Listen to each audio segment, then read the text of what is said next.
Bienvenue les amis dans cette nouvelle vidéo dans laquelle on va voir un livre, 4 principes. Donc le livre aujourd'hui qu'on va décortiquer, c'est le livre Convaincre en moins de 2 minutes de Nicolas Bootman. Donc si vous êtes convaincu par ce petit résumé que je vous fais et que vous avez envie de l'acheter, vous retrouvez le lien dans la description de la vidéo.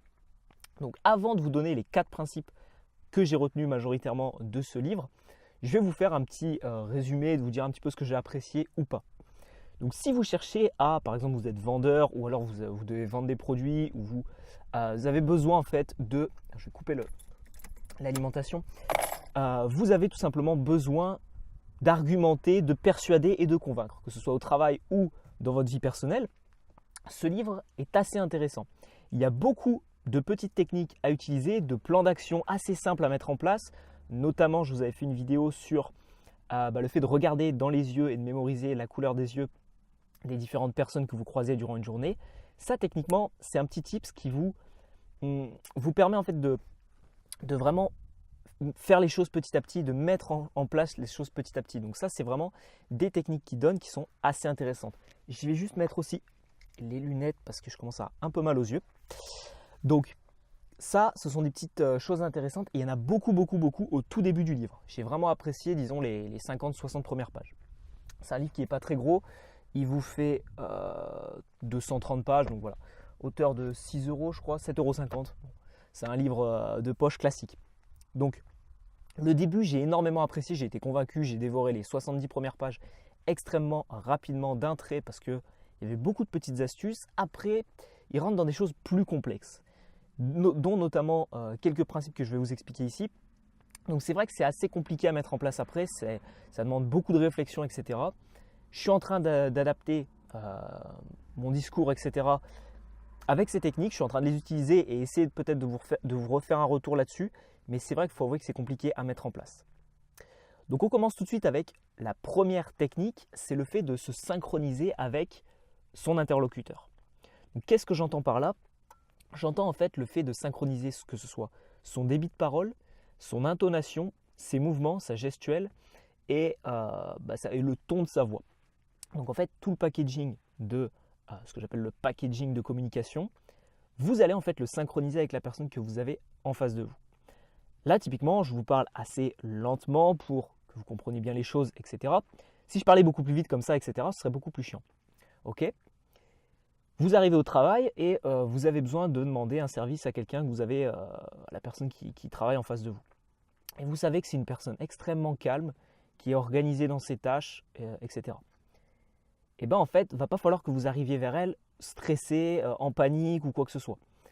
Par contre, si vous parlez à quelqu'un qui est d'origine assez speed, qui, je dirais, fait les choses rapidement, quoi, là par contre, vous n'allez pas pouvoir arriver et lui parler de manière très calme, avec des gestes amples, parce qu'il va y avoir un manque de synchronisation. Alors ça peut paraître bizarre, mais c'est vrai que si une personne est, on connaît tous quelqu'un qui est assez speed et qui fait les choses rapidement, bien mais rapidement, et en fait tout simplement si vous parlez doucement, ça risque de l'énerver, parce que vous n'êtes pas synchronisé avec lui. Donc essayez au maximum d'analyser les personnes, je vais vous donner ensuite des techniques, et c'est ça qui est un petit peu compliqué dans ce livre, c'est qu'il donne beaucoup de techniques pour analyser en fait les gens à qui vous parlez, et c'est ça qui est assez compliqué à mettre en place. Donc synchronisez-vous avec votre interlocuteur, premier principe. Deuxième technique, ce sont tout simplement les 3 types de personnes qui existent. Le premier type de personnes, c'est les personnes qui sont auditives, qui vont tout simplement, par exemple, moi je suis encore dans les études, mais quand vous étiez dans les études, vous aviez peut-être la faculté d'écouter vos cours et de les retenir comme ça, par exemple de parler à haute voix et de les retenir grâce à votre audition. Il y en a, ils sont plus visuels et il y en a qui sont plus au niveau du toucher. Apprendre ses cours avec le toucher, c'est un petit peu compliqué, mais souvent ce qu'on fait, c'est qu'on les réécrit. Okay, donc, il y en a qui les réécrivent, il y en a qui parlent à haute voix et qui s'enregistrent et qui les écoutent, et il y en a qui sont visuels. Moi, je sais que c'est mon cas. Donc, j'arrive à revoir, en fait, quand je réfléchis, j'arrive à revoir mon cours et tout simplement trouver à quel endroit était quelle partie. Ok, donc, vous avez ces 3 types, visuel, auditif et kinesthésique, pas kinésithérapeute. Et maintenant, je vais vous donner, bon, c'est pas forcément très représentatif, mais techniquement, une personne qui est auditive, c'est une personne qui va être assez lente, qui va faire les choses de manière organisée, calme et qui va être voilà, assez lente dans sa démarche, sa façon de parler, etc. A l'inverse, une personne qui est visuelle, et moi je sais que ça a totalement collé avec moi parce que je m'efforce de parler doucement en vidéo, mais c'est vrai que des fois je peux parler un petit peu trop vite. Une personne qui est visuelle, elle va avoir tendance à parler rapidement, à faire les choses de manière rapide. Pourquoi? Parce que tout simplement, elle visualise la chose avant de la faire. Donc ça lui permet tout simplement, et souvent les personnes visuelles ont du mal à comprendre pourquoi les autres font les choses lentement, parce qu'elles, tout simplement, elles ont déjà la vision de ce qu'elles font, etc. Donc ça, c'est les personnes qui sont visuelles, généralement elles sont assez rapides. Et là, le troisième type de personne, kinesthésique, généralement on associe ça aux sportifs de haut niveau, enfin aux personnes qui font du sport et qui ont souvent tendance à toucher des choses. Ok? Donc ça en fait c'est les trois types de personnes et ça vous permet de vous synchroniser avec ça. Si vous voyez qu'une personne est assez speed, bah, techniquement elle est visuelle. Donc si elle est visuelle, je vous reprends l'exemple, une personne rapide, elle est visuelle, qu'est-ce qu'on fait? On adapte son vocabulaire à cette personne. Et techniquement quand on va lui parler, on va lui dire eh bien tu vois, donc le fait de lui dire tu vois, boum, visuel. Ça lui permet de visualiser, donc de mieux comprendre le message. On va lui dire eh bien écoute, regarde, on va faire comme ça, on va faire ceci, on va faire cela. A l'inverse, une personne qui est plus auditive, on va lui dire bah écoute, ce qu'on fait, c'est qu'on part là-dessus et après on fera ça. Ou alors on va lui dire j'entends bien ce que tu dis, mais c'est vrai que je ne suis pas forcément d'accord avec toi.